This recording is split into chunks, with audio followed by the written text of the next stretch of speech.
Sinceramente, gente, eu prefiro 1000 vezes falar somente sobre as ações e aquilo que faz sentido pra gente do ponto de vista estratégico ali pros investidores, mas tem coisa que não tem como ignorar. Então, nesse sábado, o Donald Trump fez uma ameaça curiosa aí que pode impactar muito o Brasil nos próximos anos. Não somente o Brasil, mas pra gente é o que interessa, né? Se os BRICS continuarem com essa historinha de que vão criar moeda própria, o Donald Trump disse que vai taxar todos os produtos vindos desses países em 100%. Não é uma taxação tipo, vamos colocar um 30%, um 20%. Não, ele disse 100%. Os países que compõem o BRICS aí são Brasil, Rússia, Índia, China e África do Sul. O Trump ainda reforçou a impossibilidade de substituição do dólar americano e disse que os países que tentarem devem se despedir de fazer qualquer tipo de relacionamento com os Estados Unidos. Exigimos que esses países se comprometam a não criar uma nova moeda do BRICS, nem apoiar qualquer outra moeda que substitua o poderoso dólar americano. Caso contrário, eles sofrerão 100% de tarifas e deverão dizer adeus às vendas para a maravilhosa economia norte-americana, escreveu aí o Trump na sua plataforma de mídia social, né, o Truth Social, né? E essa promessa aí de impor tarifas rígidas contra os 3 maiores parceiros comerciais dos Estados Unidos deve elevar os preços, o que prepararia o cenário para o Federal Reserve parar de cortar as taxas de juros e possivelmente aumentá-las. Eu falei, né, num podcast que eu fui, no Ticaracatecast, como é que é? Ticaracatecast.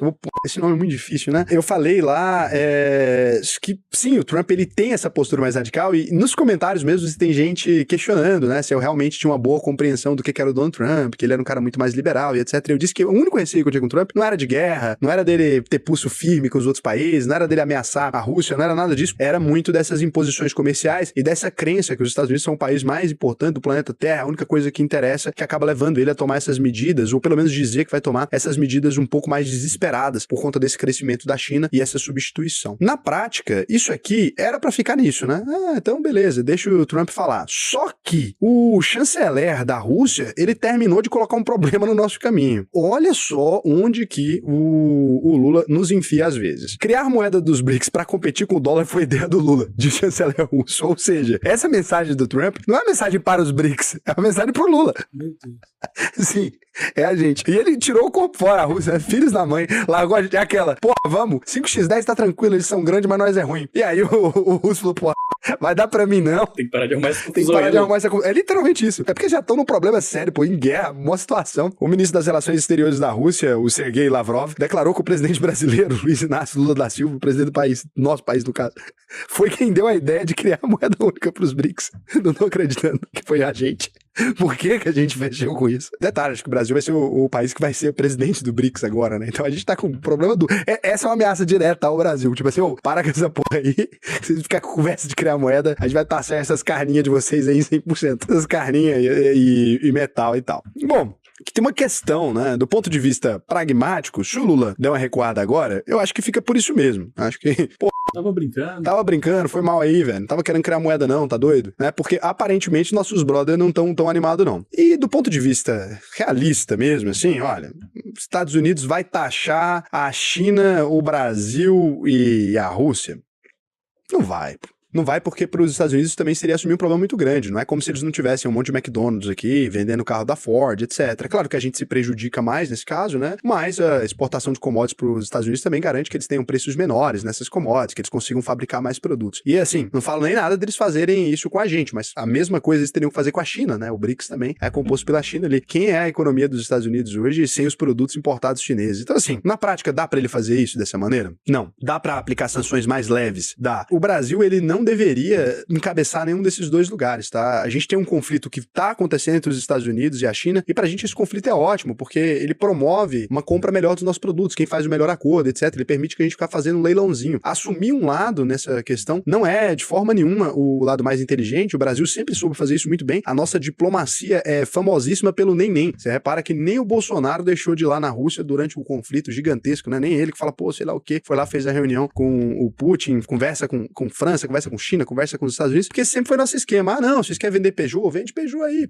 sabe? Quer vender McDonald's? Vende aí também, tá tudo tranquilo. Lá, quer vender Xiaomi? Vende aí, a gente não tá muito preocupado com isso. E essa história de não tomar um lado sempre beneficiou muita gente. Então, não é bom esse caminho aqui, né, da gente tá sendo mencionado numa carta dessa, pelo amor de Deus, gente.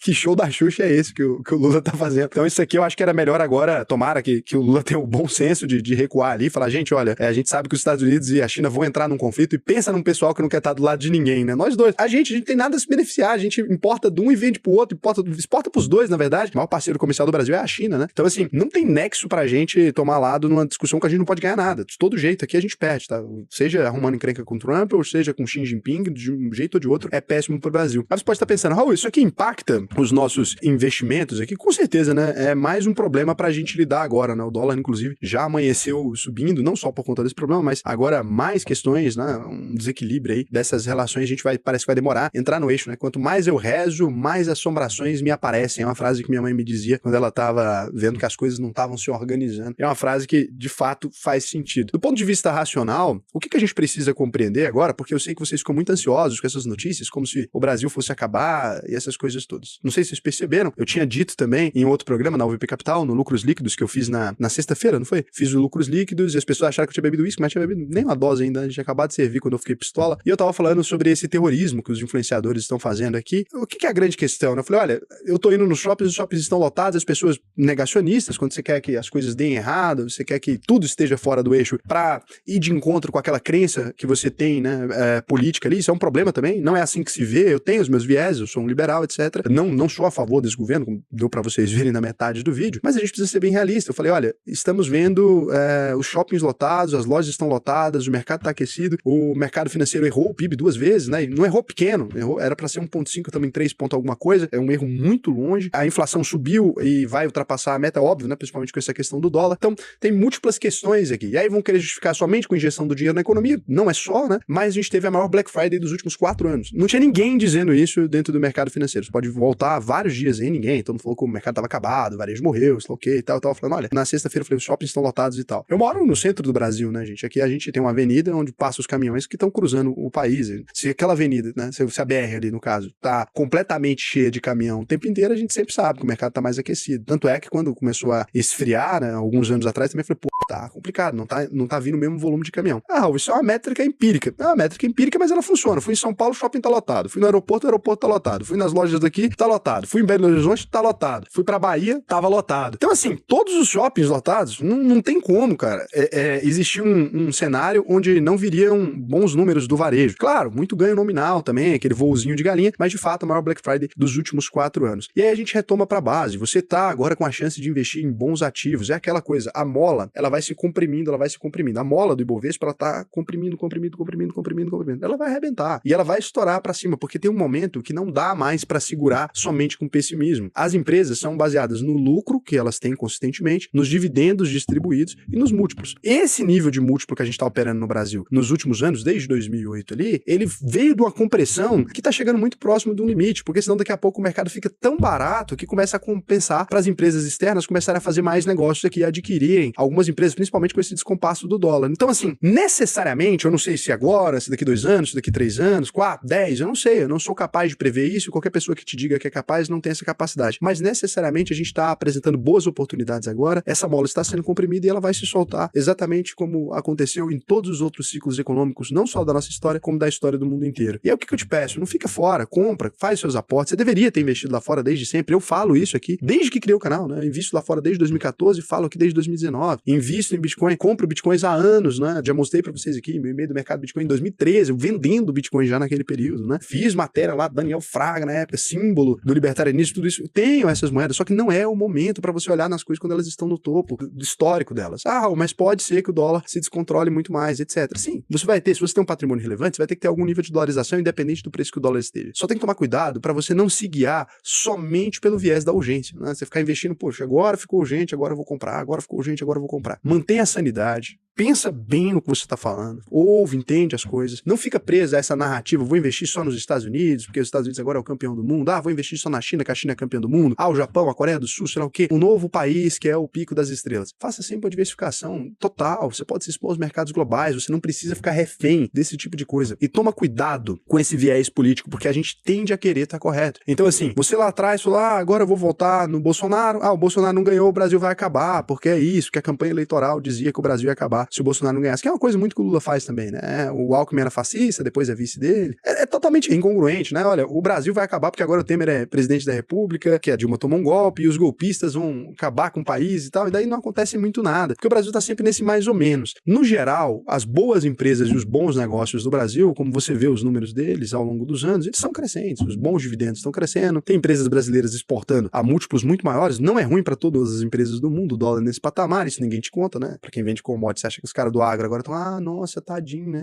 Não, quem vai se fuder é o brasileiro. Se você tem a carne lá fora pagando mais, esse cara vai vender carne interna pra quê? Daqui a pouco, se o dólar continuar desse jeito, sabe o que eles vão fazer? Na canetada, querer impedir o cara de vender pra fora. Porque, na prática, cara, nesse volume aqui, tava conversando com alguns produtores hoje pela manhã, a venda dentro do Brasil, dentro do território nacional, fica muito difícil. Ou o preço do açougue vai pras cabeças, ou realmente vai ter que ter uma venda. Mas e o patriotismo? Você acha que alguém vai ser patriota no lucro? Seja patriota você, trabalha aí por preço menos. Ninguém faz isso, né? Lembra quando o Bolsonaro também já pediu... Você vê que é tanta história repetida, né? O Bolsonaro pediu patriotismo pros donos do supermercado. É loucura. Então, você é culpar o poste porque ele levou o mijo, não é? Não faz sentido nenhum. Então, a grande questão é, vamos pensar de forma madura, é um chamado pra consciência, né? Não faça besteira agora, não vende seus ativos, não fica acreditando em fim da história, espere, né, por mais promoções, vai fazendo uma posição devagar, se a coisa for degringolando, você vai botando mais dinheiro, bom demais, melhores promoções, se a coisa for melhorando, a gente vai reduzindo e aí vamos rediversificando nosso portfólio. O investidor tem que ganhar dinheiro a qualquer momento, né? É difícil, né? Eu sempre disse pra vocês, quando a gente tá realmente no momento de crise, você fala, eu queria tal ação a R$10, na hora que ela tá a 70, né? Agora, quando ela tá de fato a 10, o medo ele existe, ele é um receio comum e significa falta de informação. E compra com medo mesmo, não tem problema não, tá? No futuro você vai me agradecer.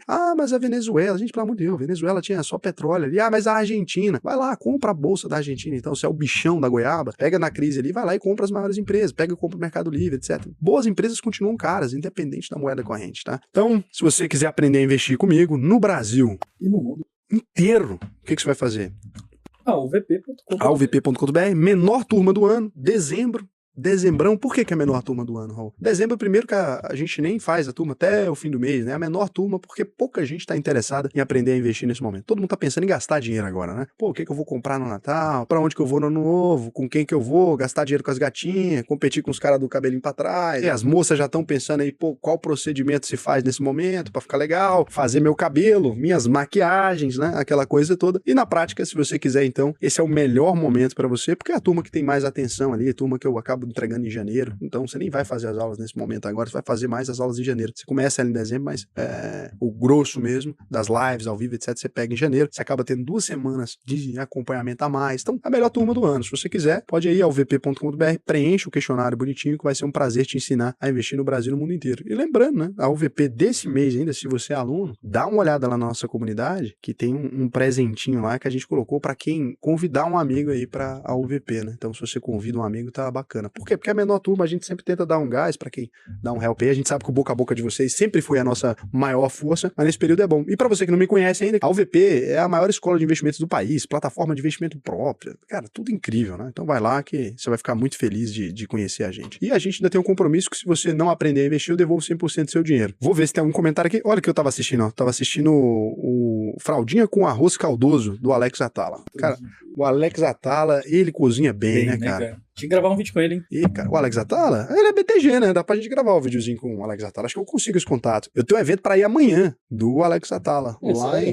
Lá no restaurante do Alex Atala. Amanhã eu vou comer bem, hein? Victor Massami. Há 20 segundos, peguei ele no pulo, ó. Que isso? Pergunta. Com base nas informações e conhecimento que você possui, muito pouco, né? A gente sempre pode aprender mais. O que precisaria ser feito para reverter a situação econômica atual? Sei que a resposta mais simples e óbvia seria: o governo tem que gastar menos. Porém, queria que entrasse mais no detalhe do assunto. Se você, Raul, tivesse total liberdade para realizar as mudanças que gerem impacto positivo na economia, quais seriam? Primeira coisa que a gente precisa, eu vou te explicar o que eu acho, mas é importante deixar bem claro que eu não sou especialista em macroeconomia. São coisas muito diferentes, né? Investimentos, que é a microeconomia e o detalhe das ações e tal, da macroeconomia. Quando eu dou opinião sobre macroeconomia, eu tô dando uma opinião de um popular. Não tem aqui uma aura, você é o especialista, sei lá quem, eu conseguiria, né, ser o presidente do Banco Central ou o ministro da Fazenda. Eu realmente não tenho essas competências, né, e ainda sou muito jovem também para ter uma noção daquilo que é necessário. É importante a gente estabelecer isso. Agora, existem algumas coisas, algumas boas práticas que são vistas no mundo todo. O Brasil não é um país amplamente endividado dado o percentual do PIB, mas para a nossa categoria de país, que é um país, né, subdesenvolvido, esse risco de gastar demais aumenta muito muito os juros do país, aumenta a inflação, injeção de dinheiro descontrolada, etc. E essa inflação subindo, ela acaba fazendo a nossa taxa de juros ter que subir, ou isso, a nossa moeda perde completamente o valor, e aí com isso, a vida da população piora, né? A gente não tem poder de compra, o rentismo ganha mais dinheiro, o governo gasta mais da metade do orçamento com dívida pública. Então hoje, 50% do dinheiro que poderia estar sendo gasto no Brasil, com saúde, educação, com essas coisas todas, está sendo utilizado para pagar a dívida. E aí vai ter soluções milagrosas que dizem, é só dar o calote, sim, depois a gente faz o quê, né, da próxima vez? Quem vai emprestar dinheiro de novo? Então, você tem ali metade do orçamento que poderia estar sendo usado. Pô, imagina dobrar o orçamento de tudo no Brasil. Seria uma coisa incrível. A gente não gasta quase nada, gente, com reais serviços, é por isso que tem tão pouca coisa para cortar. O Brasil não tem ali um gasto expressivo com saúde, educação, quando você vai olhar, é 3%, 2%. A gente gasta mesmo com previdência social, um sistema falido que a gente precisa reformular, né? Muito complicado esse sistema que a gente tá, e o restante do dinheiro a gente usa para pagar juros. É como se você fosse uma pessoa que você tá trabalhando ganhando 10 mil reais por mês e usando 5 mil para pagar juros do crédito rotativo. E aí tem alguém te dizendo assim, olha,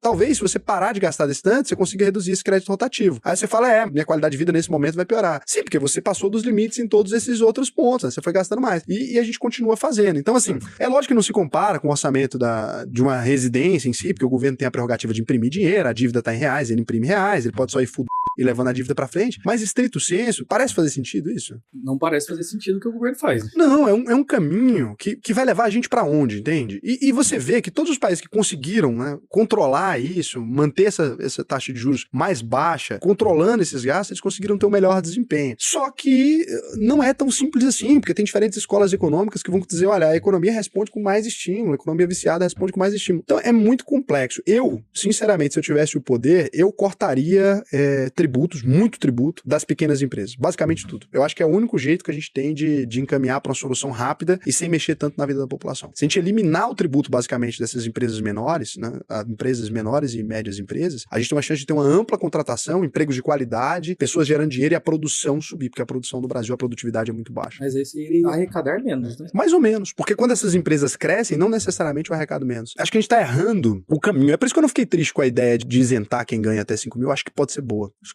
Pode explodir o consumo. E aí pode fazer a base tributária crescer mais e pode ser que seja um caminho. Imposto nunca é solução, eu sei disso, né? Então a gente precisa de uma eliminação de tributos. Fernando Finex, há 18 minutos, respondendo à pergunta: petistas adoram pagar imposto, pois não é com o dinheiro deles, e sim com o dinheiro de quem trabalha. Eu acho que ninguém gosta de pagar imposto, não. Você viu que eles tudo reclamaram quando taxou a brusinha? Esse caminho, Fernando, ele não é um caminho do diálogo, sabe? Esse caminho que você sabe, os petistas isso, faz o L, isso resolve o quê?